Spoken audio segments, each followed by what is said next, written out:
प्रिय दर्शकों नमस्कार, स्वागत है आपके अपने चैनल एस्ट्रो विद आशीष पर। ज्योतिष परिक्षेत्र की यदि हम बात करें तो आज आप लोगों को कुछ हम ऐसे अचूक सूत्र देने जा रहे हैं जिनको आप सभी सम्मानित दर्शक अपनी जन्म कुंडली पर इम्प्लीमेंट कर सकते हैं। उसको जो है आप लागू करके चेक कर सकते हैं कि आपके अंदर क्या क्या चीज़ें होंगी, क्या क्या चीज़ें नहीं होंगी। एक बात और बताना चाहेंगे दर्शकों कि यदि अभी तक आप नए हैं तो इस चैनल को सब्सक्राइब कर लीजिए, क्योंकि ज्योतिष से संबंधित तमाम ज्ञान विज्ञान की चीज़ें इस चैनल के माध्यम से आप तक पहुंचाते रहते हैं, तो आप लोगों के लिए भी बेहतर होगा और हमारे लिए भी बेहतर होगा। तो दर्शकों सबसे पहला सूत्र हम आपको बताने जा रहे हैं। आप लोग अपनी कुंडली पर देखिएगा कि जब भी गोचर में शनि आएगा, जब भी गोचर में शनि ग्रह धनु राशि, मकर राशि, मीन व कन्या राशियों में होकर के गुजरता है, तो ये मान के चलिए कि अकाल संबंधी जो हम लोग प्रिडिक्शन करते हैं तो भयंकर अकाल, रक्त संबंधी कोई विचित्र सी बीमारी होगी, आपको पता नहीं चलेगा। आप लोग इम्प्लीमेंट करिएगा। अभी जो शनि और केतु का कॉम्बिनेशन चल रहा है, धनु राशि में देखिए चल रहा है, और देख लीजिए कि बिहार में क्या कंडीशन हुई है, जो क्या कहते हैं बच्चों का मस्तिष्क ज्वर हुआ है। इसके बाद जितनी भी सारी अभी घटनाएं हुई हो, चाहे सीआरपीएफ कैंप पे अटैक हुआ हो, उसके बाद जो है क्या कहते हैं प्लेन है जो है दुर्घटना हुई हो, या वायुसेना का जो विमान लापता, तो तमाम ऐसी चीज़ें हैं। तो ये देखिएगा अपनी कुंडली में गोचर में यदि शनि ग्रह धनु, मकर, मीन व कन्या राशि में से गुजरता है तो व्यक्ति के भी घर में भयंकर अकाल होती है, और देश के परिक्षेत्र में भी इसी से प्रिडिक्शन की जाती है। दूसरा एक हम आपको सूत्र बताना चाहते हैं, ये महिलाओं के लिए है। तो महिला वर्ग खास करके देखें कि यदि स्त्री की कुंडली में चंद्रमा अपनी उच्च राशि वृषभ राशि में, या कन्या राशि या सिंह राशि में होते हैं, और एक चीज़ बताना चाहेंगे पंचम भाव में यदि ये हों तो उस स्त्री के पुत्रों की संख्या कम होती है, और जो स्त्री संतान है इनकी संख्या ज़्यादा होती है। तो जन्म कुंडली में पंचम भाव में यदि चंद्रमा वृषभ राशि में हो, कन्या राशि में हो, सिंह राशि में स्थित हो, तो जान जाइएगा कि उस स्त्री के कम पुत्र होते हैं, पुत्रियां अधिक होती हैं। ऐसा नहीं होता कि पुत्री नहीं होती, आप लोग जो है थोड़ा सा विचलित हो जाए, लेकिन कम पुत्र होते हैं। आप लोग देखते होंगे किसी किसी के क्या कहते हैं 5 कन्याएं हैं, 1 पुत्र है, तो कहीं ना कहीं उनकी जन्म कुंडली में ऐसे योग जरूर बने होंगे। दूसरा हम बताना चाहेंगे कि जन्म लग्न में मतलब फर्स्ट हाउस में यदि चंद्रमा, चाहे जौन सा लग्न हो, चाहे जौन सी राशि हो, तो चंद्रमा और शुक्र एक साथ यदि बैठे हुए हों तो जो वो महिला होती है, ये स्त्रियों के ऊपर इम्प्लीमेंट है, ये भी हम आपको बता दें। तो जो महिला होती है बहुत ज़्यादा जो है गुस्सैल वाली होती हैं, बहुत ज़्यादा क्रोध उनके अंदर आता है और अहंकार भी उनके अंदर रहता है, लेकिन सुखी बहुत होती है। ये भी बता दें इनको जीवन में किसी चीज़ की कभी कमी नहीं होती है। एक चीज़ और बता दें कि यदि किसी भी देश का राष्ट्राध्यक्ष, हम भारत के परिप्रेक्ष्य में कतई नहीं बात कर रहे हैं, अपितु वर्ल्ड में आप देखिएगा, गौर करिएगा कि यदि वो राष्ट्राध्यक्ष सोमवार, बुधवार या गुरुवार को यदि शपथ लेता है तो यकीन मानिए उसके देश के प्रजा के लिए बहुत शुभ रहेगा, और उस देश के राष्ट्राध्यक्ष की ख्याति चहुओर पहुंचेगी। एग्जाम्पल के तौर पर प्रधानमंत्री नरेंद्र मोदी का आप लोग शपथ ग्रहण देख लीजिए। पहला शपथ ग्रहण 26 मई को हुआ था, दिन था सोमवार, और 2014 से 19 तक की भारत ने कहा क्या क्या ग्रोथ की, ये किसी से छुपा हुआ नहीं है। दूसरा शपथ ग्रहण फिर नरेंद्र मोदी जी ने लिया है 30 तारीख को, गुरुवार दिन था, और देखिएगा ये जो कार्यकाल इनका रहेगा, ये जो हमने अभी आपको सूत्र बताए ज्योतिष से संबंधित कुछ, तो इस पर भी आप लोग ये इम्प्लीमेंट कर सकते हैं। तो प्रजा के लिए भी बहुत अच्छा रहेगा, और उस राष्ट्राध्यक्ष की ख्याति बहुत अच्छा रहेगा, उस देश के लिए अपितु बहुत अच्छा माना जाता है। तो एक प्रिडिक्शन जब भी आप लोग किया करिए, देखा करिए, तो इन सब चीज़ों को बहुत ध्यान किया करिए।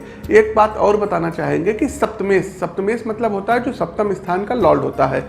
तो सप्तमेश यदि शुभ ग्रहों से युक्त नहीं है तथा 6, 8 या द्वादश भाव में हो, नीच के हों, अस्त हों, तो जातक के विवाह में बाधा आती है, और कहीं ये भूल से पापक ग्रह से दृष्ट हो तो शादी के बाद विवाह विच्छेद भी हो जाता है।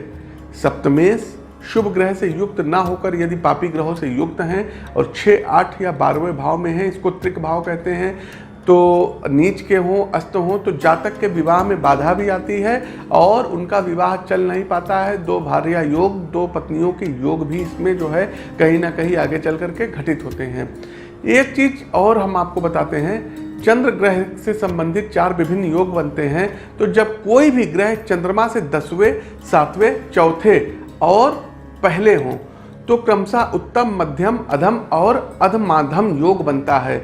इसमें जो अंतिम योग बनता है अधमाधम योग जिसको कहते हैं, तो कुंडली के अन्य योग को जो होते कमजोर होते हैं ये निष्फल हो जाते हैं। दर्शकों, इस बात का आप लोग गौर करिएगा और देखिएगा कि कितनी ज़्यादा जो है सच्चाई है।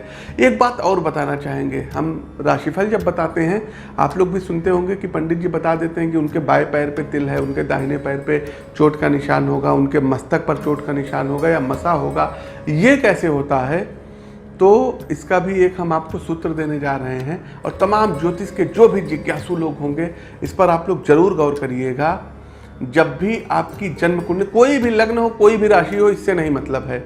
यदि आपके लग्न में शनि बैठा हुआ है, चाहे वो उच्च का हो चाहे वो नीच का हो, शनि बैठा हुआ है, शनि के साथ या राहु आ जाए या शनि के साथ केतु आ जाए, तो यकीन मानिए जो जातक होता है जिसकी आप कुंडली देख रहे होते हैं या यदि वो आपकी भी कुंडली है तो आपके मस्तक के ऊपर कहीं ना कहीं बचपन में आप साइकिल से चला रहे होंगे, चोट लग सकती है, बाइक से आप गिर सकते हैं, पेड़ पे चढ़ेंगे आम खाने तब भी गिर जाएंगे, छत से गिर सकते हैं, पतंगबाजी के चक्कर में आप लोग गिर सकते हैं, कहीं ना कहीं चोट का ये निशान जरूर होगा। अकाट्य सत्य है, आप लोग गौर करिएगा। आप लोग बिल्कुल ये चीज़ें बिल्कुल 100% फैक्ट है। दूसरा आपको बताने जा रहे हैं कि जब भी लग्न पर शनि की, राहु की, केतु की दृष्टि पड़ती है तो व्यक्ति के चेहरे पर कहीं ना कहीं मसे का निशान जरूर होता है। ये चीज़ बिल्कुल फैक्ट है।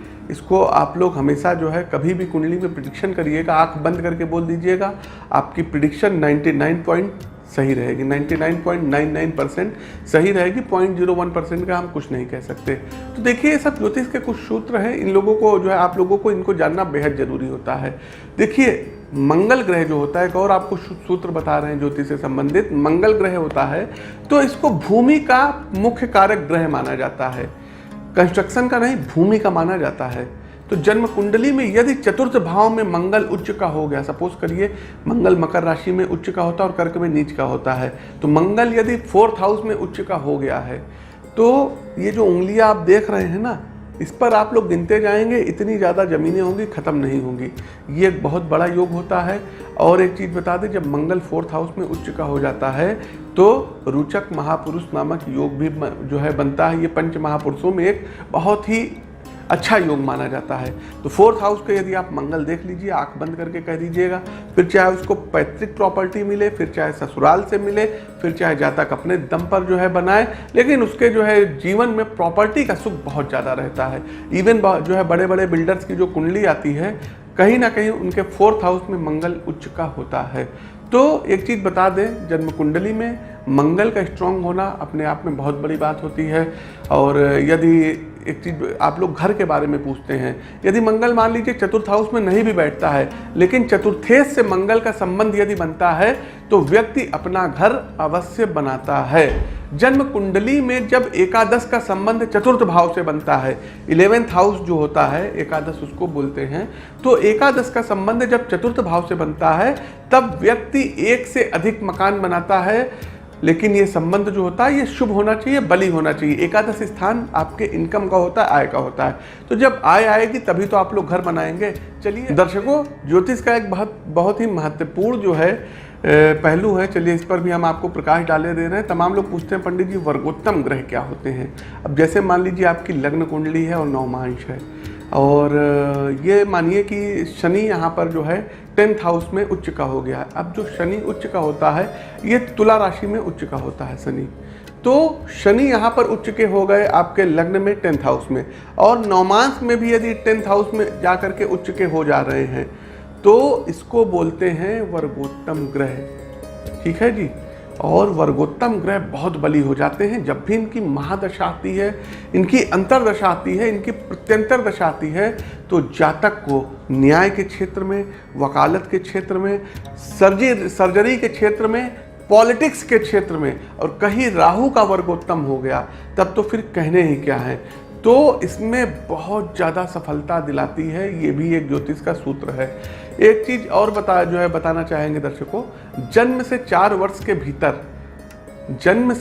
वर्ष के भीतर बालक की मृत्यु का कारण जो माँ होती हैं, यदि वो कोई गलत काम की हैं, कोई पाप की हैं, तो माँ दोषी होती हैं, शास्त्रीय कहता है। 4 से 8 वर्ष के बीच में यदि किसी बालक की अकाल मृत्यु होती है तो पिता के पाप कर्मों का फल बालक को मिलता है। और 8 से 12 वर्ष की यदि आयु बालक की हो जाती है तो उस बालक के पूर्व जन्म के पापों का कर्म उसके समक्ष आता है, उसके कारण उसकी अकाल मृत्यु हो जाती है। तो ये भी देखना बहुत ज़्यादा जरूरी रहता है। देखिए, एक चीज़ और बता देते हैं दर्शकों कि तमाम लोग कहते हैं कि हमारे संतान प्राप्ति में बहुत ज़्यादा बाधाएं आती हैं। कुंडली में गौर करिएगा, कोई भी राशि उदित हो रही, कुछ भी हो रहा हो, पंचम भाव में यदि मान लीजिए सपोज करिए चंद्रमा राहु एक साथ बैठे हुए हैं, संतान प्राप्ति में बहुत ज़्यादा बाधा आएंगी। इवन हो सकता है कि उनको एडॉप्ट करना पड़े। और कहीं यहाँ पर चंद्रमा यदि नीच के हो गए तो फिर कहने ही क्या है, राहु बहुत ज़्यादा बली हो जाएगा। तो इन चीज़ों का भी विचार किया जाता है। पंचम भाव या पंचमेश, एक चीज़ और बता दें, पंचम भाव के जो अधिपति होते हैं यदि ये पीड़ित हैं और शुभ ग्रहों से दृष्ट नहीं, पापों ग्रह से दृष्ट हैं ये, तो बहुत ही ज़्यादा प्रॉब्लम आती है। गर्भाधान जो संस्कार होता है हिंदू मैथोलॉजी में, इसमें करने में बहुत ज़्यादा दिक्कत आएगी। आप लोग कुंडली किसी योग्य ज्योतिषीय परामर्श किसी से ले सकते हैं। और दर्शकों, एक बात और बताना चाहेंगे कि जो हमारा क्या कहते हैं नक्षत्र है, अब 27 नक्षत्र हैं, अभिजीत को मिला करके 28 हो जाते हैं और इनका बड़ा महत्व होता है। कुछ जातक जो होते हैं मूल नक्षत्र में जन्म लेते हैं। मूल नक्षत्र कौन कौन से हैं आप लोग जान लीजिए। देखिए, अश्वलेषा, ज्येष्ठा, रेवती, ये होते हैं बुध के नक्षत्र। और मघा, अश्वनी, मूल, ये होते हैं केतु के नक्षत्र। तो इन नक्षत्रों में यदि किसी बच्चे का जन्म हो जाता है तो कहते हैं कि अरे ये तो मूल में पड़ गया है बच्चा। तो वापस 27 दिन बाद वो नक्षत्र जब आता है तो इसमें मूल शांति कराई जाती है। मूल के जो जातक होते हैं बहुत ज़्यादा जिद्दी होते हैं। एक इस पर से हम अलग वीडियो बनाएंगे, आप लोग चैनल पर यूँ ही बने रहिएगा। तो नक्षत्रों का बहुत ज़्यादा अध्ययन इसमें करना पड़ता है।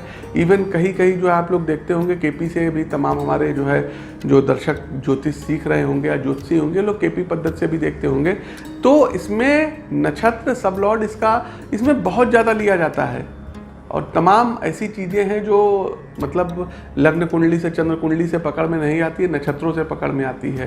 तो इसको माना जाता है। एक बात बता दें दर्शकों, ये जो 27 नक्षत्र हैं इनके 9 भाग किए गए हैं और 3-3 नक्षत्रों को एक भाग इनका माना गया है। अब इनमें जो प्रथम होता है जन्म नक्षत्र होता है, 10वां जो होता है ये कर्म नक्षत्र होता है तथा 19वां जो होता है ये आधान नक्षत्र माना गया है। शेष को क्रम से आप समझ लीजिए संपत्ति, विपत, क्षेम, प्रत्वर, साधक, नैधन, मैत्र और परम मैत्र माना गया है दर्शकों। तो इस पर एक हम अलग से वीडियो बनाएंगे, आप लोग देख लीजिएगा। एक चीज़ और बताते, रिसाव की स्थिति होती है, गैस कांड होता है। तो तमाम लोग पूछते हैं, ये आज हम वीडियो इसलिए बना रहे हैं क्योंकि तमाम हमने कमेंट पढ़े हैं कि पंडित जी प्रेडिक्शन आप कैसे करते हैं, क्या है इसके पीछे का वो लॉजिक क्या है। तो हम आपको बता रहे हैं कि यदि कहीं रिसाव की स्थिति आ जाती है, आपने देखा होगा गैस कहीं लीक हो गई या भोपाल गैस कांड हो गया, तो रिसाव की स्थिति यदि होती है, चाहे वो द्रव का हो, चाहे वो शक्ति का हो, चाहे वो धन का हो, चाहे वो मान सम्मान का हो, फिर चाहे वो आपके औरा का हो, तो इसमें राहु का बहुत मेजर रोल रहता है। ये सब चीज़ें राहु कराता है।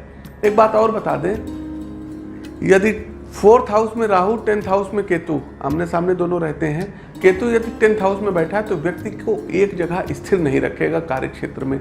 आप लोग कोई भी लग्न हो, कोई भी राशि हो, इम्प्लीमेंट करके ये चीज़ जरूर देखिएगा। 10th हाउस में बैठा केतु आपको एक जगह चैन से टिकने नहीं देगा। आप जाएंगे कार्य क्षेत्र में, नौकरी करेंगे, 2, 4, 6 महीने, साल 2 साल करेंगे, नौकरी क्विट करेंगे, दूसरी जॉब करेंगे, दूसरी जॉब में भी यही स्थिति आएगी, तीसरी करेंगे, तीसरी में करेंगे, चौथी आएगी, ये चीज़ें रहेंगी। लगा लीजिएगा ये लोग, आप लोग अपनी अपनी कुंडली में। और एक चीज़ दर्शकों बताना चाहेंगे कि यदि आपकी कुंडली में बुध बड़ा निर्बल है और कहीं केतु के साथ बैठ के जड़ दोष बना ले, खास करके 2nd हाउस में बना ले, कुछ लोग बोलते बोलते हकलाने लगते हैं, या उनके मन में हर एक चीज़ रहती है लेकिन वो बोल नहीं पाते हैं, तो यकीन मानिए कि कहीं ना कहीं उनका जो सेकंड हाउस है और सेकंड हाउस के जो अधिपति हैं ये कहीं ना कहीं बहुत ही वीक पोजीशन में हैं, पापक ग्रह से दृष्ट हैं। तो एक इम्प्लीमेंट आप लोग ये भी लगा सकते हैं कि इस ज्योतिष का जो हम सूत्र बता रहे हैं। एक बात और बता दें, तमाम मिथ है कि भैया रात में नीलम पहनो सुबह राजा हो जाओ, इस प्रकार के मिथ से दूर रहिएगा। ऐसा कुछ नहीं होता। नीलम पहनने का जो आपको रिजल्ट मिलेगा भाई साहब, नीलम पहनने का रिजल्ट आपको कम से कम 2 से 2.5 वर्षों के अंदर मिलेगा, क्योंकि जो शनि है ज्योतिष पे सबसे स्लो जो है प्लैनेट माना जाता है, इसको शनै शनै कहा जाता है, इसकी चाल बहुत धीरे होती है। तो शनि ग्रह बहुत ही धीरे चलने वाला होता है। इवन सूर्य की जो परिक्रमा होती है ये 2.5 वर्षों में पूर्ण करता है। तो कहाँ से आपको एक रात में ये सब कुछ दे देगा, ऐसा कुछ नहीं है। वो उनका लक रहा होगा, वो अगर नीलम ना भी पहनते तो उनको वो चीज़ मिलती, बस उसका कारण नीलम बन गया। ऐसे तमाम लोग होते हैं जो हमसे मिलने के तुरंत 1 हफ्ते के अंदर उनको नौकरी लग जाती, बोलते पंडित जी आपके उपाय तो बड़े अच्छे हैं। तो हम साफ साफ उनको टोक देते, नहीं साहब ये हमारे उपाय की जो है देन नहीं है, माध्यम है सिर्फ, और इतनी जल्दी अगर आप हमसे ना भी मिले होते तो आपको नौकरी मिलती। तो 1 हफ्ते के उपाय नहीं होते, 1 हफ्ते में कोई कार्य नहीं होता है। तो दर्शकों एक चीज़ हम बता दें, इन सब चीज़ों से रहिएगा। दूसरा, कई दर्शक हमारे पूछते हैं कि पंडित जी काल सर्प दोष के बारे में आपका क्या राय है। हम आपको बताना चाहेंगे कि काल सर्प दोष तो होता ही नहीं, ज्योतिष के किसी भी किताब में काल सर्प दोष का कहीं वर्णन नहीं। फिर लोग पूछते हैं कि काल सर्प दोष तमाम ज्योतिषी लोग बताते हैं, तो भाई साहब ये लोग उनके जो है जीने खाने का जरिया है। उन लोगों से आप पूजा पाठ कराइए, उनको आप पैसा दीजिए, तब तो भाई आपके काल सर्प दोष की शांति होगी। और शांति भी कैसे होती है हम आपको बता दें। आप घर में बैठे रहिए, घर में बैठे बैठे वो आपका काल सर्प दोष अपने यहाँ बैठे बैठे शांत कर देंगे। भला ऐसी भी कोई पूजा आप लोगों ने देखी हो तो बताइए। तो दर्शकों ये ज्योतिष के कुछ सूत्र थे। आगे आने वाले वीडियो में और भी हम आपको सूत्र बताएंगे। वीडियो लंबा हो गया, इसके लिए आपसे क्षमा प्रार्थी हैं। दीजिए इजाज़त, मिलते हैं अपने नेक्स्ट वीडियो में। तब तक के लिए नमस्कार।